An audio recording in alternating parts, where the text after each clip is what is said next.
Seorang mahasiswa Kristen menjadi sorotan setelah insiden mengejutkan di ruang kuliah, ketika dosennya secara terang-terangan menghina imannya di depan seluruh kelas. Suasana yang awalnya tenang berubah tegang, namun yang terjadi selanjutnya membuat semua orang terdiam. Alih-alih marah atau mundur, mahasiswa ini justru membuka Alkitab dan menjawab setiap hinaan dengan ayat yang menohok hati, mematahkan argumen sang dosen tanpa nada benci. Saksi mata mengaku merinding melihat keberanian tersebut. Cerita ini bukan sekadar tentang perdebatan di kampus, tetapi tentang keteguhan iman yang berdiri di atas kasih dan kebenaran. Apa yang ia ucapkan hari itu, mengubah pandangan semua orang di ruangan itu selamanya. Ruang kuliah Fakultas Ilmu Sosial itu siang itu terasa biasa saja, hingga dosen yang sedang mengajar tiba-tiba melontarkan komentar yang membuat sebagian mahasiswa terperanjat. Di tengah pemaparan materi tentang sejarah kebudayaan, ia menyelipkan pernyataan yang menyinggung agama Kristen secara langsung. Nada suaranya tegas namun terdengar seperti sindiran, membuat beberapa mahasiswa mulai saling berpandangan. Beberapa bahkan tertawa kecil, seolah mendukung ucapan sang dosen.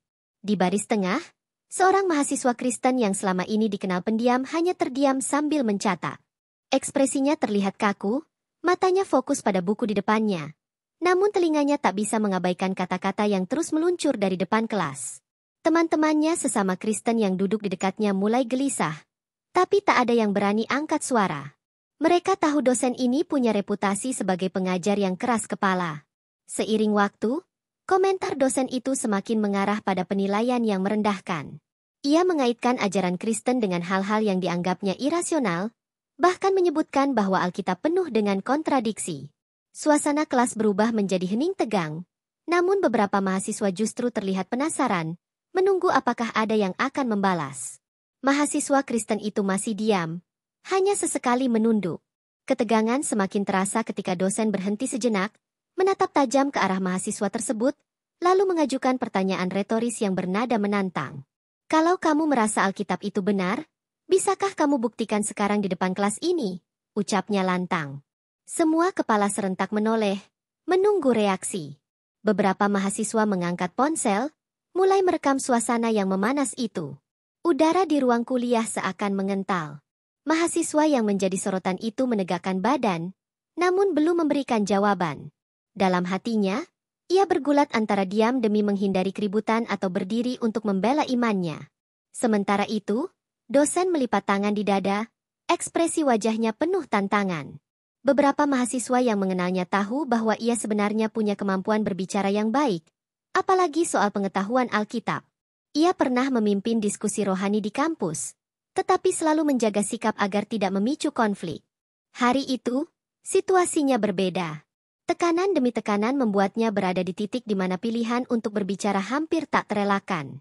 Suara gumaman kecil terdengar dari sudut-sudut ruangan, seolah mahasiswa lain sedang memprediksi apa yang akan terjadi.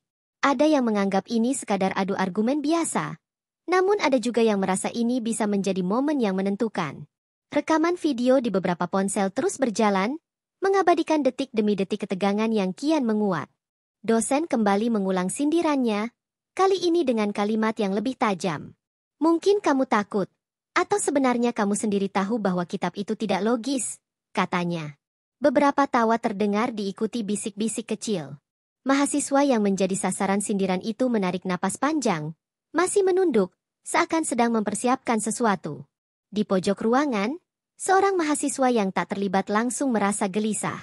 Ia tahu jika pertengkaran ini meledak, suasana kelas bisa menjadi kacau. Namun, di sisi lain, ia penasaran melihat bagaimana mahasiswa yang terkenal santun itu akan merespons. Matanya terus mengamati setiap gerak-gerik, setiap helaan napas, menunggu momen di mana semua akan berubah. Akhirnya, mahasiswa itu mengangkat pandangan, menatap lurus ke arah dosen. Tatapan matanya tenang, tidak marah, namun penuh keyakinan. Suasana hening menyelimuti ruangan, dan di detik itu semua orang tahu, kata-kata pertama yang keluar dari mulutnya akan menentukan arah pertemuan tersebut. Mahasiswa yang kini menjadi pusat perhatian itu bernama Andreas, seorang mahasiswa semester 5 yang dikenal pendiam namun memiliki prestasi akademik yang gemilang. Ia lahir dari keluarga Kristen sederhana di sebuah kota kecil, dibesarkan dengan ajaran untuk selalu menjaga sopan santun dan keteguhan iman. Sejak kecil, ia terbiasa membaca Alkitab setiap pagi sebelum berangkat sekolah, Sebuah kebiasaan yang membuatnya memiliki pengetahuan mendalam tentang kitab sucinya. Di kampus, Andreas bukanlah tipe yang suka berdebat atau mencari perhatian. Ia lebih sering terlihat di perpustakaan, membaca buku atau mengerjakan tugas. Meski begitu, rekan-rekannya tahu bahwa ia aktif di persekutuan doa kampus dan sering memimpin renungan singkat. Kemampuannya berbicara tegas namun tenang membuatnya beberapa kali diundang menjadi pembicara dalam acara rohani mahasiswa. Sebelum kejadian hari itu, Andreas pernah mendengar cerita dari senior-seniornya tentang dosen tersebut. Banyak mahasiswa merasa tersinggung dengan komentar yang dilontarkan sang pengajar, namun memilih diam karena takut berurusan dengan dosen yang punya pengaruh besar di fakultas. Andreas memahami situasi itu. Tetapi dalam hatinya ia juga percaya bahwa kebenaran tidak seharusnya dikubur demi menghindari masalah. Pernah suatu kali, Andreas mengikuti lomba debat Alkitab di tingkat nasional dan berhasil menjadi juara kedua. Pengalamannya beradu argumen dengan lawan-lawan tangguh mengajarkannya cara berbicara tanpa terjebak dalam emosi. Ia tahu bahwa memenangkan hati pendengar jauh lebih penting daripada sekadar memenangkan perdebatan. Itulah mengapa ia sering mengingat pesan gurunya di gereja, jangan membalas hinaan dengan kemarahan, balaslah dengan kebijaksanaan. Karakter Andreas yang cenderung menahan diri membuat sebagian orang di kelas mengira ia tidak akan menanggapi tantangan dosen. Namun, teman-teman dekatnya mulai merasakan tanda-tanda bahwa kali ini berbeda. Cara Andreas menatap dosen, lalu menunduk untuk berpikir, menunjukkan bahwa ia tengah memutuskan sesuatu yang besar. Sejak awal kuliah hari itu, Andreas sebenarnya sudah merasa nada bicara dosen terlalu condong pada provokasi. Namun ia memilih untuk tidak langsung bereaksi. Ia tahu bahwa waktu yang tepat akan datang, dan jika ia berbicara, kata-katanya harus terukur. Bagi Andreas, setiap kalimat yang keluar tidak hanya mewakili dirinya, tetapi juga imannya. Beberapa mahasiswa yang mengenalnya masih mengingat momen saat Andreas membela seorang teman muslim yang diledek di kelas lain. Ia tidak pernah melihat perbedaan iman sebagai alasan untuk merendahkan seseorang. Prinsip ini membuatnya dihormati oleh banyak orang dari berbagai latar belakang. Hari itu, prinsip yang sama kembali diuji. Namun kali ini ia adalah target langsungnya. Di luar ruang kuliah, kabar tentang ketegangan ini mulai menyebar melalui grup chat fakultas. Beberapa mahasiswa dari kelas lain bahkan bergegas ke lokasi untuk menyaksikan langsung. Situasi ini membuat Andreas semakin sadar bahwa apapun yang ia lakukan akan menjadi pembicaraan banyak orang. Kesadaran itu tidak membuatnya takut, justru memberi dorongan untuk berhati-hati. Sambil menatap dosen yang masih berdiri di depan kelas, Andreas teringat pada satu ayat yang sering ia jadikan pegangan ketika menghadapi tantangan iman, "Hendaklah kata-katamu selalu penuh kasih, jangan hambar, sehingga kamu tahu bagaimana kamu harus memberi jawab kepada setiap orang." Ayat itu seakan berbisik di hatinya, menguatkan langkah yang akan ia ambil. Detik itu juga, Andreas memutuskan bahwa ia tidak akan lagi diam. Bukan untuk mempermalukan dosen, bukan untuk membuktikan dirinya paling benar, tetapi untuk menunjukkan bahwa kebenaran bisa disampaikan dengan hormat. Ia mengangkat tangannya perlahan, membuat semua yang ada di ruangan menahan napas, menunggu kata-kata pertama yang akan keluar dari bibirnya.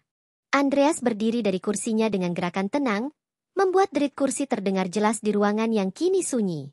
Ia memandang dosennya dengan sorot mata yang penuh hormat namun mantap.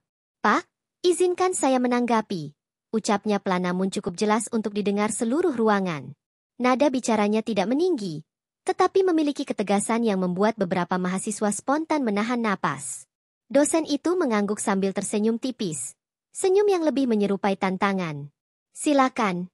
Saya senang kalau ada mahasiswa yang berani berpikir kritis," jawabnya. Suasana menjadi semakin tegang. Beberapa mahasiswa memposisikan ponsel mereka untuk merekam dari sudut yang lebih baik. Tidak ada yang ingin melewatkan momen ini. Andreas memulai dengan ucapan terima kasih kepada dosen, karena sudah memberikan kesempatan bicara. Ia mengakui bahwa sebagai mahasiswa, ia menghormati perbedaan pandangan.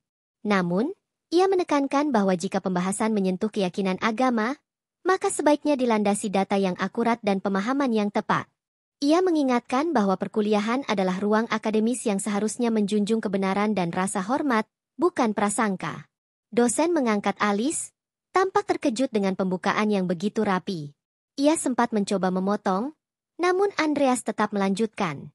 Ia mengoreksi kutipan yang sebelumnya disampaikan dosen, menunjukkan bahwa ayat tersebut diambil di luar konteks. Dengan hati-hati, ia membaca potongan ayat yang sebenarnya, menjelaskan makna yang benar sesuai konteks sejarah dan kebudayaan pada masa penulisannya. Suara Andreas tetap stabil, tanpa getaran emosi berlebihan. Alkitab bukan hanya sekadar teks, Pak.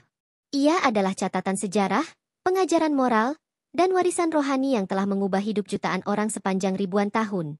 Ucapnya sambil menatap dosen dan seluruh mahasiswa di ruangan.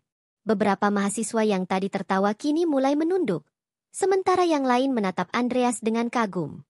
Dosen itu mencoba mengajukan sanggahan, mengatakan bahwa banyak bagian Alkitab kontradiktif.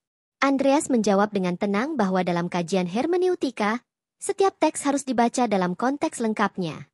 Ia memberikan contoh dua ayat yang sering dianggap bertentangan, lalu menjelaskan bagaimana keduanya justru saling melengkapi ketika dipahami secara menyeluruh. Suasana kelas mulai berubah. Mereka yang awalnya menunggu tontonan adu mulut kini mendengar penjelasan yang penuh data dan referensi. Andreas mengaitkan ajaran kasih dalam Alkitab dengan nilai-nilai kemanusiaan yang universal, menekankan bahwa menghargai perbedaan adalah bagian dari ajaran itu sendiri. Kata-katanya mengalir seperti air, membuat suasana panas tadi perlahan mereda, namun tetap syarat ketegangan intelektual. Beberapa mahasiswa Muslim, Hindu, dan Buddha di kelas itu mulai mengangguk, seolah menemukan titik persamaan. Mereka melihat bahwa Andreas tidak sedang menyerang balik, melainkan mengajak untuk berpikir lebih dalam. Namun bagi dosen, situasi ini menjadi sulit.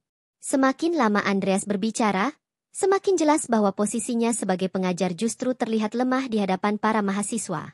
Salah satu mahasiswa yang duduk di barisan depan mencatat setiap kata yang diucapkan Andreas. Ia berbisik pada temannya bahwa jarang sekali ia melihat seseorang membela keyakinan dengan cara yang begitu rapi dan tetap menghargai lawan bicara. Bahkan, ia mengakui, ini lebih seperti pelajaran tentang etika berdiskusi daripada sekadar adu argumentasi. Ketika Andreas mengakhiri penjelasannya, ia menutup dengan sebuah ayat yang mengajarkan untuk menjawab setiap orang dengan lemah lembut dan hormat. Kalimat itu menggaung di ruangan yang hening. Semua mata kini tertuju pada dosen, menunggu bagaimana ia akan merespons penjelasan yang begitu terstruktur dan sulit dibantah. Dosen yang sejak awal terlihat percaya diri kini, mulai menunjukkan tanda-tanda kegugupan. Matanya berkedip lebih sering, dan tangannya yang semula dilipat di dada kini berpindah ke meja, mengetuk-ngetuk permukaannya dengan ujung jari. Ia berusaha menjaga wibawa dengan senyum tipis, namun jelas terlihat bahwa ia sedang mencari cara untuk mengembalikan kendali suasana kelas. Baiklah, ujarnya sambil berdehem, itu penjelasan yang menarik. Tapi, tetap saja, bukankah Alkitab ditulis oleh manusia yang penuh keterbatasan? Nada suaranya berusaha terdengar santai, namun ada getaran halus yang tidak luput dari perhatian mahasiswa. Beberapa mahasiswa di barisan belakang saling melirik, menyadari bahwa posisi sang dosen kini tidak sekuat sebelumnya. Andreas menanggapi dengan kepala sedikit menunduk sebagai tanda hormat. Betul, Pak. Alkitab memang ditulis oleh manusia. Namun kami percaya bahwa mereka menulis di bawah bimbingan ilahi, sehingga pesan yang disampaikan bukan sekadar gagasan pribadi, tetapi kebenaran yang tetap relevan sepanjang zaman, jawabnya. Ia mengutip contoh karya sejarah lain yang ditulis oleh manusia namun tetap diakui sebagai sumber pengetahuan yang sah. Dosen mencoba memotong dengan mengajukan contoh ayat yang dianggapnya tidak masuk akal jika dibaca secara harfiah. Andreas tersenyum tipis, lalu menjelaskan konsep gaya bahasa, simbolisme, dan perumpamaan dalam sastra kuno. Ia menunjukkan bahwa banyak teks suci, termasuk dari agama lain, menggunakan bahasa kiasan untuk menyampaikan makna yang lebih dalam. Penjelasan itu membuat beberapa mahasiswa dari berbagai latar agama mengangguk setuju. Seorang mahasiswa yang sejak awal merekam kejadian ini mendekat sedikit untuk mendapatkan sudut pengambilan gambar yang lebih jelas. Video itu menangkap ekspresi dosen yang mulai kehilangan argumen dan ekspresi Andreas yang tetap tenang. Keduanya kini menjadi pusat perhatian, seolah seluruh dunia berhenti untuk menyaksikan duel kata yang syarat makna ini. Andreas melanjutkan dengan menjelaskan bahwa tujuan Alkitab bukan untuk membingungkan, melainkan untuk menuntun pembacanya kepada kebenaran moral dan spiritual. Ia mencontohkan kisah-kisah yang mengajarkan pengampunan, kasih kepada sesama, dan keteguhan iman dalam menghadapi cobaan. Jika diambil hanya sebagian ayat tanpa melihat keseluruhan konteks, pesan itu akan hilang, tegasnya. Kata-kata itu membuat ruangan kembali hening. Bahkan mahasiswa yang tadi tertawa kini duduk tenang. Sebagian menunduk, mungkin merenungkan sikap mereka sebelumnya. Andreas tidak memanfaatkan momen itu untuk menyerang, melainkan untuk mengajak seluruh kelas berpikir kritis tanpa meninggalkan rasa hormat. Dosen akhirnya menghela napas, lalu berkata dengan nada yang lebih datar, "Saya tidak sepakat, tapi saya hargai penjelasan kamu." Meski terkesan formal, nada bicaranya kali ini tidak lagi bernuansa menantang. Seolah ia menyadari bahwa perdebatan ini tidak lagi menguntungkan dirinya di mata mahasiswa. Tepuk tangan spontan terdengar dari beberapa sudut kelas. Awalnya pelan, lalu semakin banyak yang ikut, hingga seluruh ruangan dipenuhi suara riuh tepukan tangan. Andreas hanya tersenyum kecil, menunduk sedikit sebagai bentuk terima kasih. Ia lalu duduk kembali, namun matanya tetap memandang dosen dengan tatapan penuh hormat. Suasana kuliah pun bergeser. Dari awalnya tegang dan penuh provokasi, kini menjadi ruang yang dipenuhi rasa kagum. Banyak mahasiswa menyadari bahwa mereka baru saja menyaksikan sebuah pelajaran penting, bukan tentang teologi semata, tetapi tentang bagaimana membela keyakinan dengan cara yang bermartabat. Beberapa jam setelah kuliah berakhir, video rekaman perdebatan antara Andreas dan dosennya mulai beredar di grup WhatsApp mahasiswa. Awalnya hanya dibagikan di lingkup kelas, namun dalam hitungan jam, cuplikan itu menyebar ke grup-grup fakultas lain. Potongan berdurasi 3 menit yang menampilkan Andreas menjawab tantangan dengan tenang menjadi bahan perbincangan hangat. Di media sosial, unggahan pertama muncul dari seorang mahasiswa yang menulis caption singkat, "Beginilah cara membungkam dengan sopan."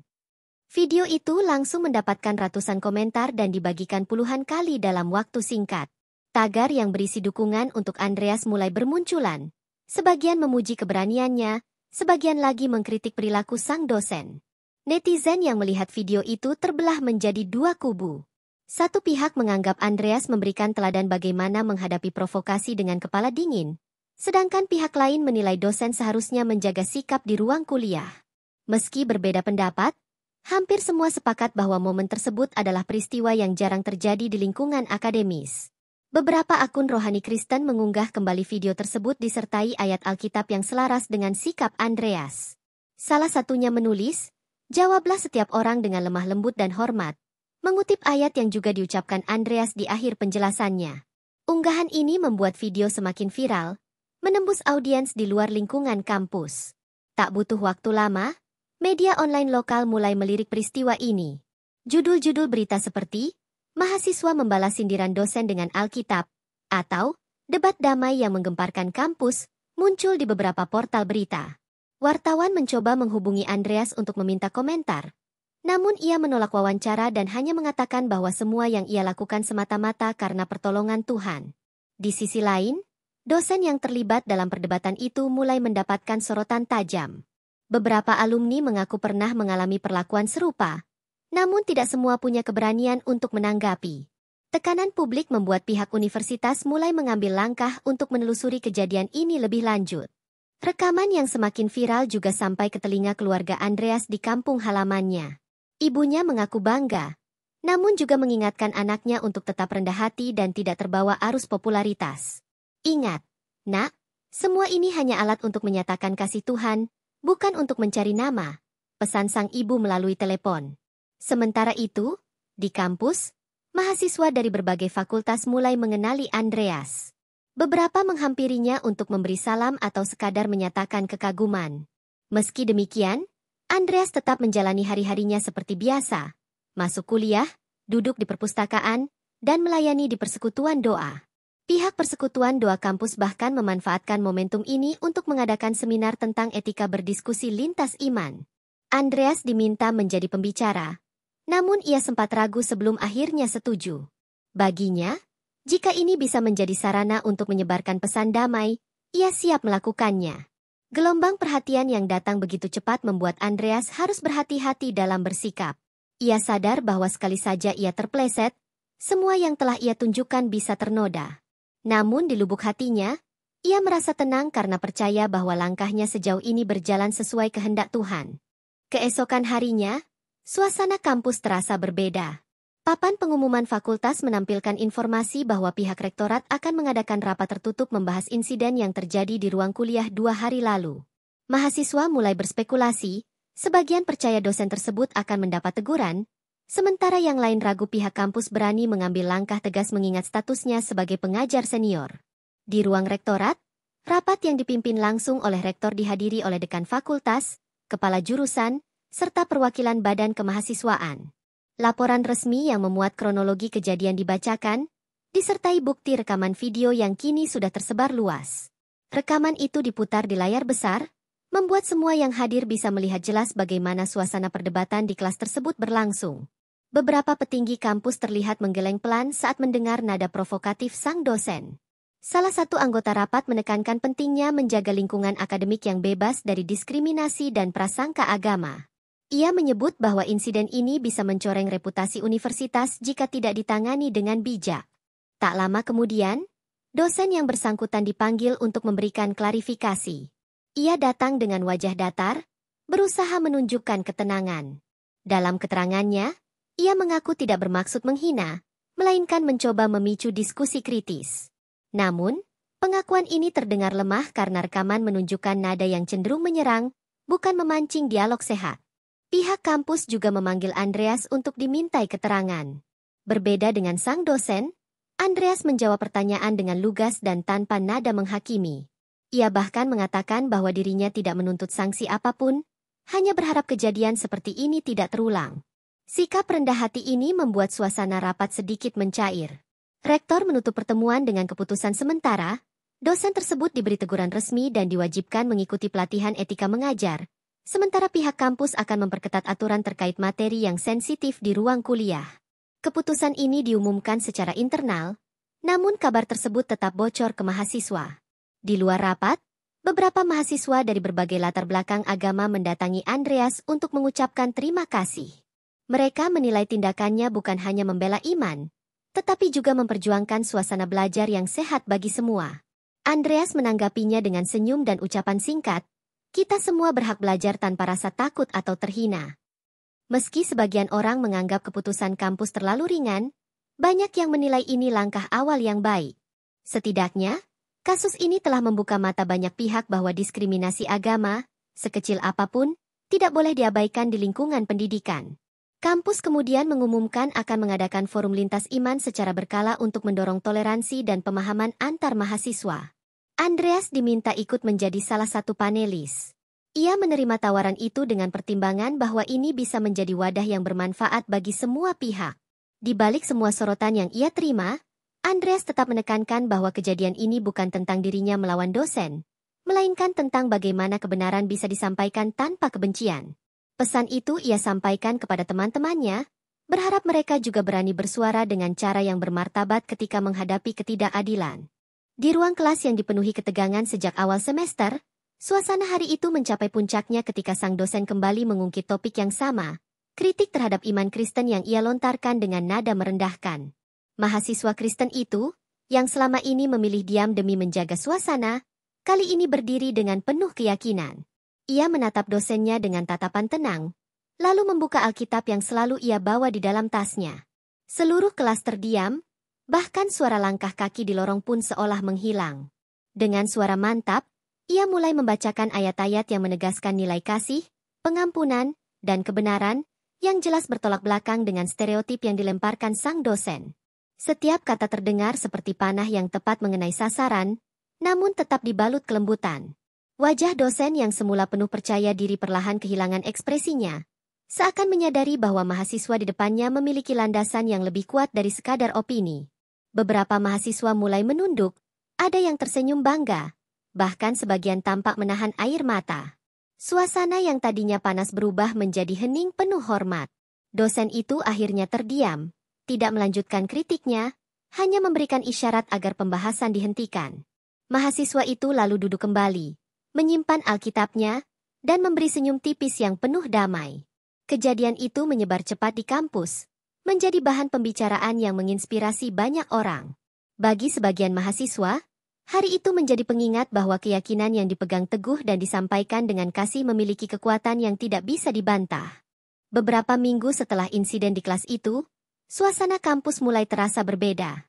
Mahasiswa dari berbagai jurusan membicarakan keberanian mahasiswa Kristen itu bukan sebagai gosip semata, tapi sebagai pelajaran hidup. Grup diskusi kecil mulai bermunculan, membahas nilai-nilai toleransi dan kebebasan beragama di lingkungan akademis. Bahkan beberapa dosen lain diam-diam mengirim pesan pribadi, mengungkapkan rasa salut sekaligus permintaan maaf atas sikap rekan mereka yang kurang bijak. Di sisi lain, dosen yang sebelumnya dikenal keras itu mulai mengubah pendekatan mengajarnya. Ia tidak lagi menyinggung isu agama dengan nada sinis, bahkan pernah terlihat berdialog santai dengan mahasiswa tersebut di kantin kampus. Hubungan keduanya berangsur membaik, membuktikan bahwa teguran yang disampaikan dengan kasih bisa meninggalkan bekas positif yang dalam. Pihak kampus pun mengundang mahasiswa itu menjadi pembicara dalam seminar toleransi, menempatkannya di hadapan ratusan peserta, termasuk para staf pengajar. Saat ia berdiri di podium, tidak ada lagi rasa takut, hanya keyakinan bahwa kebenaran yang dipegangnya akan terus menjadi terang. Dari kejadian itu, ia menyadari bahwa kemenangan terbesar bukanlah membungkam lawan, tetapi mengubah hati mereka. Cerita ini akhirnya menjadi warisan moral yang terus diingat di kampus itu, menginspirasi generasi berikutnya untuk tetap teguh pada iman dan mengedepankan kasih dalam menghadapi perbedaan. Setelah kejadian di kelas itu menjadi viral, suasana kampus berubah drastis. Banyak mahasiswa yang sebelumnya tidak terlalu memperhatikan nilai-nilai rohani kini, mulai membuka hati untuk mengenal firman Tuhan. Mereka tergerak oleh keberanian mahasiswa Kristen tersebut yang mampu berdiri teguh di tengah tekanan, bukan dengan amarah, melainkan dengan kasih dan kebenaran. Bahkan beberapa teman sekelasnya yang berbeda keyakinan mengaku mulai penasaran dengan isi Alkitab yang ia kutip saat membalas hinaan dosen. Media lokal dan nasional mulai meliput kisah ini. Beberapa wartawan mendatangi kampus untuk mewawancarainya, namun mahasiswa itu tetap rendah hati. Ia menolak untuk mencari ketenaran dan selalu menekankan bahwa semua kemuliaan hanya untuk Tuhan. Di hadapan kamera, ia berkata, "Saya hanya melakukan apa yang setiap orang percaya harus lakukan, yaitu berdiri untuk kebenaran, tapi dengan cara yang menghormati." Pihak kampus, yang awalnya cenderung bungkam, akhirnya mengeluarkan pernyataan resmi. Mereka menyatakan akan melakukan investigasi terkait sikap dosen tersebut dan menjamin kebebasan beragama di lingkungan akademik. Walau belum ada keputusan final, pernyataan itu setidaknya meredakan kekhawatiran banyak mahasiswa Kristen yang sebelumnya takut mengungkapkan iman mereka. Di tengah sorotan publik, sang dosen akhirnya dipanggil pihak rektorat. Meski detail pertemuan tertutup itu tidak dibuka ke publik, beberapa sumber mengatakan bahwa dosen tersebut diberi peringatan keras dan diwajibkan mengikuti pelatihan etika mengajar. Keputusan ini menuai pro dan kontra. Namun banyak yang melihatnya sebagai langkah awal untuk mencegah diskriminasi di ruang kuliah. Sementara itu, mahasiswa tersebut menerima banyak pesan dari orang-orang yang merasa terinspirasi oleh sikapnya. Ada yang mengaku kembali berani mengakui imannya di tempat kerja, ada pula yang mengatakan mulai membaca Alkitab lagi setelah lama meninggalkannya. Semua itu semakin menguatkan keyakinannya bahwa Tuhan bisa memakai siapa saja untuk memberkati orang lain, bahkan melalui situasi yang sulit. Namun, tidak semua reaksi positif. Ada juga pihak yang menganggap mahasiswa tersebut terlalu provokatif dan seharusnya diam saja demi menjaga ketenangan kelas. Komentar-komentar seperti ini tidak membuatnya goyah. Ia hanya menjawab, "Jika saya diam, maka kebenaran akan hilang, dan saya tidak ingin itu terjadi." Di luar kampus, sejumlah gereja mulai mengundangnya untuk membagikan kesaksian. Ia menceritakan pengalamannya bukan dengan nada membanggakan diri, melainkan untuk menunjukkan bahwa firman Tuhan relevan di setiap zaman, termasuk di dunia pendidikan modern yang seringkali mengesampingkan nilai-nilai rohani. Hari demi hari, pengaruh dari kejadian itu terus meluas. Banyak mahasiswa mulai berani membentuk kelompok diskusi rohani di kampus. Beberapa dosen yang sebelumnya cuek mulai terbuka untuk mendengar pandangan iman mahasiswanya. Perubahan ini menjadi bukti bahwa satu tindakan berani yang dipenuhi kasih dapat memicu transformasi besar. Bagi mahasiswa itu, semua ini hanyalah bagian dari perjalanan imannya. Ia menyadari bahwa tantangan serupa mungkin akan datang lagi, namun ia telah belajar satu hal penting, bahwa kebenaran tidak pernah boleh disembunyikan, dan kasih harus selalu menjadi senjata utama dalam menghadapinya. Kisahnya menjadi pengingat bahwa setiap orang percaya, dimanapun berada, dapat menjadi terang dan garam dunia. Tidak harus menunggu panggung besar atau kesempatan istimewa. Kadang, satu momen di ruang kelas pun bisa menjadi alat Tuhan untuk mengubah hati banyak orang. Ruang kuliah kembali dipenuhi mahasiswa. Namun suasana hari ini berbeda. Isu tentang keberanian mahasiswa Kristen yang membungkam dosennya dengan ayat Alkitab sudah menyebar ke berbagai jurusan. Beberapa mahasiswa yang sebelumnya tidak mengenalnya kini memandangnya dengan rasa kagum. Namun, di balik itu semua, sang mahasiswa tetap rendah hati, menegaskan bahwa semua yang terjadi hanyalah karena tuntunan Tuhan, bukan kekuatannya sendiri. Ia tahu, setiap kata yang diucapkannya saat itu adalah hasil dari doa dan pembacaan firman yang telah ia tekuni sejak lama. Dosen yang sempat mempermalukannya kini menunjukkan perubahan sikap. Ia mulai berbicara dengan lebih sopan dan tidak lagi melontarkan komentar yang merendahkan iman seseorang. Bahkan, di beberapa kesempatan, ia terlihat menghindari topik-topik yang bisa memicu perdebatan sensitif di kelas. Beberapa mahasiswa lain bercerita bahwa dosen tersebut mulai membaca beberapa literatur agama untuk memperluas wawasannya, termasuk kitab suci dari berbagai kepercayaan, salah satunya Alkitab. Meski tidak pernah ada permintaan maaf secara langsung, sang mahasiswa Kristen merasakan bahwa Tuhan telah bekerja di hati dosennya. Ia tidak menyimpan dendam, justru terus mendoakan agar dosen tersebut benar-benar mengenal kebenaran. Ia pun semakin termotivasi untuk menjadi teladan yang baik di lingkungan kampus, menyadari bahwa setiap tindakannya kini menjadi sorotan banyak orang. Di luar kampus, kisah ini semakin viral. Potongan video yang direkam diam-diam oleh salah satu mahasiswa menjadi bahan pembicaraan di media sosial. Ribuan komentar bermunculan, sebagian besar memberikan dukungan dan rasa salut atas keberaniannya. Ada juga yang terinspirasi untuk lebih mempelajari firman Tuhan agar siap memberi jawaban saat imannya dipertanyakan. Sejumlah organisasi mahasiswa Kristen di berbagai universitas mengundangnya untuk berbicara di acara persekutuan. Dalam setiap kesempatan, ia selalu mengingatkan bahwa keberanian bukanlah sekadar untuk membalas hinaan, melainkan untuk menyatakan kasih dan kebenaran. Ia juga menekankan pentingnya persiapan rohani, sebab saat tantangan datang, kita hanya bisa kuat jika kita berakar dalam firman. Perubahan juga terlihat di lingkungan kampus. Mahasiswa dari berbagai latar belakang agama mulai lebih menghargai perbedaan keyakinan. Diskusi yang dulu kerap memanas kini lebih berfokus pada saling memahami.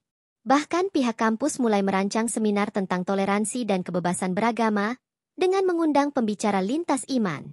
Sang mahasiswa semakin menyadari bahwa apa yang awalnya ia anggap sebagai ujian pribadi ternyata menjadi pintu untuk mempengaruhi banyak orang.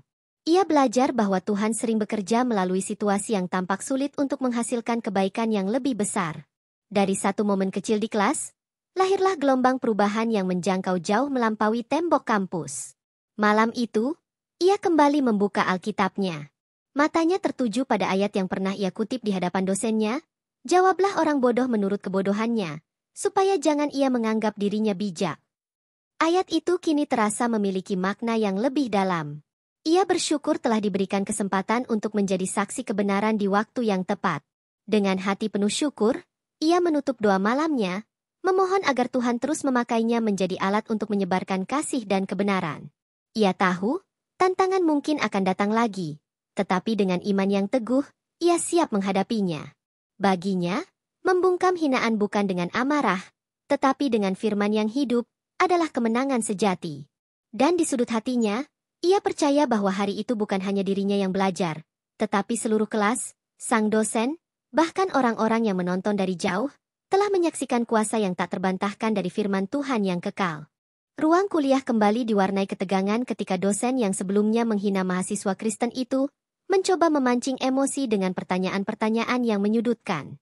Namun kali ini, sang mahasiswa tidak hanya menjawab dengan ayat-ayat Alkitab, tetapi juga mengaitkannya dengan ilmu yang diajarkan di mata kuliah tersebut. Ia menunjukkan bahwa iman dan ilmu pengetahuan bukanlah musuh, melainkan dapat berjalan berdampingan untuk mencari kebenaran. Para mahasiswa lain terlihat kagum, sementara dosen itu mulai kehilangan arah argumennya. Beberapa mahasiswa yang awalnya terpengaruh oleh sikap merendahkan dosen kini, mulai membela sang mahasiswa. Mereka mengatakan bahwa penjelasan yang ia sampaikan justru membuat materi kuliah lebih mudah dipahami. Ruangan yang tadinya penuh tatapan meremehkan kini dipenuhi rasa hormat. Dosen tersebut tampak gelisah, memutar-mutar pulpen di tangannya, berusaha mencari celah untuk menyerang lagi. Tetapi setiap kata yang ia lontarkan dibalas dengan argumentasi yang logis dan bijak. Berita tentang perdebatan itu pun semakin meluas di kampus. Banyak mahasiswa dari jurusan lain datang hanya untuk melihat secara langsung bagaimana sang mahasiswa Kristen ini membungkam dosen tersebut dengan cara elegan. Di media sosial, potongan video kejadian ini mulai beredar dan menuai beragam komentar, Sebagian besar memuji keberaniannya. Ada juga yang merasa terinspirasi untuk mempelajari Alkitab lebih dalam, agar mampu menjawab tantangan seperti yang ia lakukan. Di tengah perhatian yang begitu besar, sang mahasiswa tetap rendah hati. Ia menegaskan bahwa semua kemampuannya bukan berasal dari kepintarannya semata, tetapi dari hikmat yang Tuhan berikan. Baginya, momen ini bukanlah kemenangan pribadi, melainkan kesempatan untuk menunjukkan bahwa iman tidak boleh goyah hanya karena tekanan manusia. Kata-katanya membuat banyak orang terdiam dan merenung, bahkan mereka yang awalnya ragu dengan imannya sendiri. Dosen itu akhirnya mulai bersikap lebih hati-hati. Ia tidak lagi secara terang-terangan menghina keyakinan mahasiswa, mungkin karena menyadari bahwa setiap kata bisa berbalik menjadi bumerang.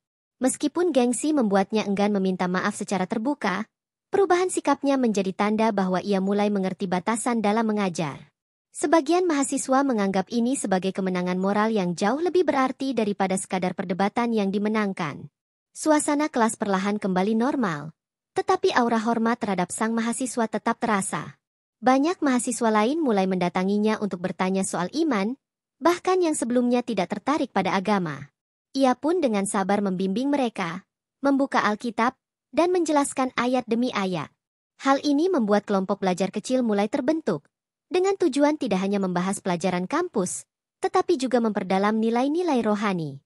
Bagi sebagian orang, kejadian ini hanyalah perdebatan antara mahasiswa dan dosen. Tetapi bagi yang menyaksikannya, ini adalah buktinya